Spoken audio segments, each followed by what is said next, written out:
અંકલેશ્વરની 3 જેટલી લૂંટેરી દુલ્હનોએ બનાસકાંઠાના 3 જેટલા યુવકો સાથે લગ્ન કરી લાખો રૂપિયાની ઠગાઈ કરી હોવાનો કિસ્સો સામે આવ્યો છે।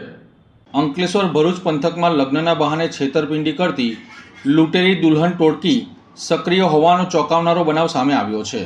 બનાસકાંઠા જિલ્લાના 3 વ્યક્તિઓ સાથે લગ્ન કર્યા બાદ 3 યુવતીઓ માત્ર 5 જ દિવસમાં લાખો રૂપિયાની રકમ અને સોના ચાંદીના ઘરેણાં લઈને ફરાર થઈ ગઈ હોવાનું જાણવા મળી રહ્યું છે। મળતી માહિતી મુજબ બનાસકાંઠાના એક વ્યક્તિનો સંપર્ક અંકલેશ્વર તાલુકાના અંડાળા ગામમાં રહેતા એક આધેડ મહિલા અને એક યુવતી સાથે થયો હતો। ત્યારબાદ લગ્ન કરવા માટે સમગ્ર ગોઠવણ કરવામાં આવી હતી। લગ્ન માટે દરેક વ્યક્તિ પાસેથી અંદાજે 2 થી 3 લાખ જેટલી રકમ લેવામાં આવી હતી। ઉપરાંત લગ્નની વિધિ દરમિયાન યુવતીઓને સોના ચાંદીના ઘરેણાં પણ આપવામાં આવ્યા હતા। લગ્ન થયા બાદ થોડા દિવસ સુધી બધું સામાન્ય રહ્યું, પરંતુ માત્ર 5 જ દિવસમાં ત્રણેય યુવતીઓ અચાનક પતિગૃહેથી ગાયબ થઈ ગઈ હતી।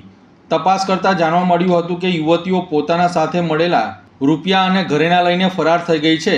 ફરાર થયા બાદ યુવતીઓએ તેમજ લગ્ન કરાવનાર ટોળકીના સભ્યોએ પોતાના મોબાઈલ ફોન પણ બંધ કરી દીધા હોવાનું સામે આવ્યું છે। પ્રાથમિક માહિતી મુજબ આ 3 યુવતીઓ અંકલેશ્વર તાલુકાના અંડાળા, નવા કાંસિયા અને અંકલેશ્વર શહેર વિસ્તારમાં રહેતી હોવાનું જાણવા મળી રહ્યું છે। તેઓએ અલગ અલગ સ્થળે લગ્ન કર્યા હતા, જેમાં અંકલેશ્વર ઉપરાંત સુરત અને ભરૂચ વિસ્તારમાં લગ્ન કરાયા હોવાનું જાણવા મળી રહ્યું છે। આ બનાવ બાદ છેતરાયેલા બનાસકાંઠાના 3 યુવકોએ અંકલેશ્વર અને ભરૂચ પોલીસ મથકમાં ફરિયાદ નોંધાવવાની તજવીજ હાથ ધરી છે। સમગ્ર મામલે પોલીસ દ્વારા ફરિયાદ નોંધાયા બાદ તપાસ હાથ ધરાય તેવી શક્યતાઓ વ્યક્ત કરવામાં આવી રહી છે। સ્થાનિક સ્તરે ચર્ચા છે કે લગ્નના નામે છેતરપિંડી કરતી આવી ટોળકીઓ છેલ્લા કેટલાક દિવસથી સક્રિય બની છે। એવું કહેવાય છે કે બનાસકાંઠા જિલ્લામાં અમુક જ્ઞાતિઓમાં લગ્ન માટે કન્યાઓની સંખ્યા ઓછી હોવાના કારણે ત્યાંના લગ્ન વાંછુક યુવકો અન્ય જિલ્લાઓમાંથી આવી ટોળકીઓના સંપર્કમાં આવી લગ્ન માટે રૂપિયા ચૂકવી લગ્ન કરતા હોય છે। અંકલેશ્વર ભરૂચ પંથકમાં પ્રકાશમાં આવેલ આ કિસ્સો એ હકીકત સાબિત કરે છે કે આગામી દિવસમાં પોલીસ ફરિયાદ બાદ તપાસ બાદ સમગ્ર ફરજી લગ્નના આ માયાજાળ ઉપરથી પડદો ઉચકાશે તેવું માલુમ પડી રહ્યું છે। પ્રજાપતિ મુળાભાઈ માલોત્રા ધાનેરા। અમે અહીંયા સુરત આયા રમેશભાઈ રાજોડાવાળા પ્રજાપતિના કહેવાથી એક ને 2 થી 3 વાર આયા।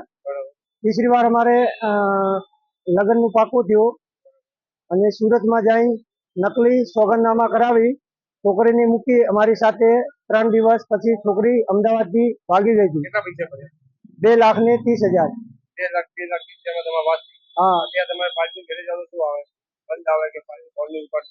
नहीं बात थी थी हमारे 2,50,000 ની। અમે 2,30,000 ભર્યા, 20,000 રૂપિયા બાકી છે। आरोपी कौन कौन से અત્યારે આરોપી મેન રમેશભાઈ રાજોડાવાળા પ્રજાપતિ અત્યારે નવસારી રહે છે।